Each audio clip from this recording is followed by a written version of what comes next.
आप प्रतापगढ़ में आए हैं, आपकी छवि को बिल्कुल कट्टर हिंदुत्व की छवि बताई जा रही, प्रचारित किया गया, ऐसी छवि आपकी मानी जा रही। प्रतापगढ़ में भी मुस्लिम उम्मीदवार हैं और कांग्रेस भी मुसलमानों की राजनीति करती रही, उसके सहारे जीतती रही है। तो कहीं इस वजह से तो बीजेपी अपना दल के गठबंधन में आपको नहीं प्रतापगढ़ में बुलाया गया है बैन वक्त पर कि हिंदुओं को आप इकट्ठा करेंगे।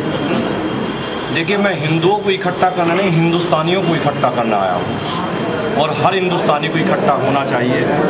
हिंदू मुस्लिम की बात तो समाजवादी पार्टी और कांग्रेस पार्टी और बसपा करती हैं और डिवाइड करके राजनीति वही करती है। हम तो जोड़ने की राजनीति करने हैं और जोड़ने ही आए हैं और हर हिंदुस्तानी भारतीय जनता पार्टी और उसके गठबंधन को वोट करेगा। भाजपा में जनसभाओं और इस तरह के दौरे कर रहे हैं आप, इससे भाजपा को आपकी जो छवि है निश्चित रूप से उससे कहीं ना कहीं हिंदू जनमानस में एक करंट सा लगता है और लोग इकट्ठे होते हैं। तो कितना फायदा भाजपा को इस एवज में हो रहा है आपसे?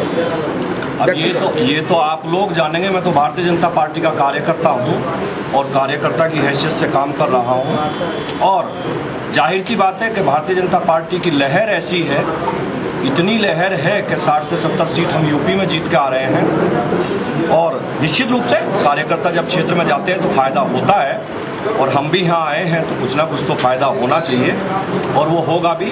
क्योंकि जो तुष्टीकरण की राजनीति करने वाले हैं, जो डीएनए टेस्ट कराने की बात करते हैं, जैसे आजम खान है या आजमी है, इन लोगों को जब तक जेल नहीं भेजा जाएगा तब तक बात बनेगी नहीं और ऐसे लोगों को जेल भेज के ही भारतीय जनता पार्टी इस देश में एकता और अखंडता और जो हिंदू मुस्लिम की लड़ाने वाली बात करते हैं, इन लोगों को जेल भेज के यहाँ राजनीति की जाएगी और राजनीति नहीं देश बनाने के लिए काम किया जाएगा। अभी आपने कहा था भारतीय जनता पार्टी की जब सरकार आएगी बहुत से लोगों को जेल भेजा जाएगा, तो इसके लिए कोई कानून बनाएंगे? जैसे अबू आसमी की बात किया आपने और भी लोगों की बात की है। बिल्कुल कानून बना के इन्हें जेल भेजा जाएगा, करप्शन पे कानून बनेगा और करप्शन करने वालों को भी जेल भेजा जाएगा, तुष्टीकरण की राजनीति करने वालों को जेल भेजा जाएगा और हिंदुस्तान में जो डिवाइडेशन की बात करते हैं उन्हें जेल भेजा जाएगा और हिंदुस्तान को एक समृद्ध और अच्छा और युवा देश बनाया जाए। एक बड़ा सवाल ये उठता है कि जैसा कि भाजपा और अपना दल में जो गठबंधन हुआ है, इसको आप किस नजरिए से देखते हैं? कितना फायदा मिलेगा इस? बहुत अच्छा गठबंधन है और अपना दल और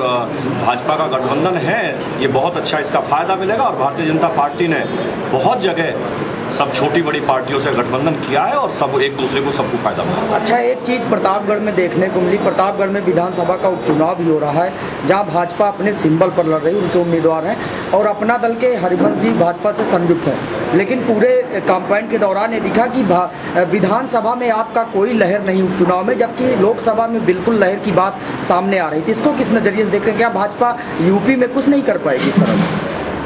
यूपी में ही तो 60 से विधानसभा की मैं बात कर रहा हूँ, आने वाले विधानसभा में मैं आपको बता रहा हूँ कि विधानसभा में भी सरकार हमारी बनेगी।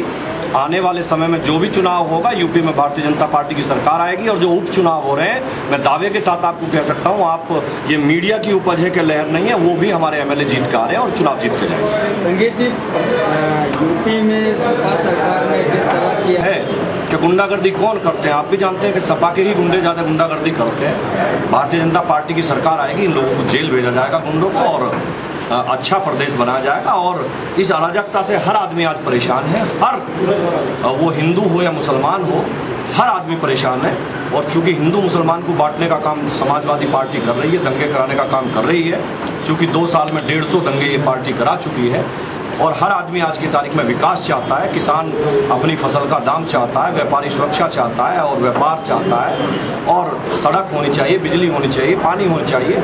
सरकार का उस तरफ ध्यान नहीं है, दंगों की तरफ ध्यान है और भारतीय जनता पार्टी विकास की राजनीति करती है और विकास करेगी। बुजुर्ग हो गए हैं, वो क्या कहते हैं मेरी समझ में नहीं आता। वो तो बलात्कारियों को भी कहते हैं सजा नहीं होनी चाहिए, जबकि भारतीय जनता पार्टी कहती है कि बलात्कार करने वाले को सख्त से सख्त सजा होनी चाहिए। अगर फांसी से भी बड़ी कोई सजा है तो वो बलात्कार करने वाले को होनी चाहिए। और मुलायम सिंह जी कब क्या कहते हैं मुझे तो उनके दिमाग का पता नहीं चल रहा इस बारे में। अभी भाषण दिया था मुलायम सिंह ने प्रतापगढ़ में और मोदी जी को झूठ का पुलिंदा बताया सबसे बड़ा, तो इस पे क्या कहेंगे?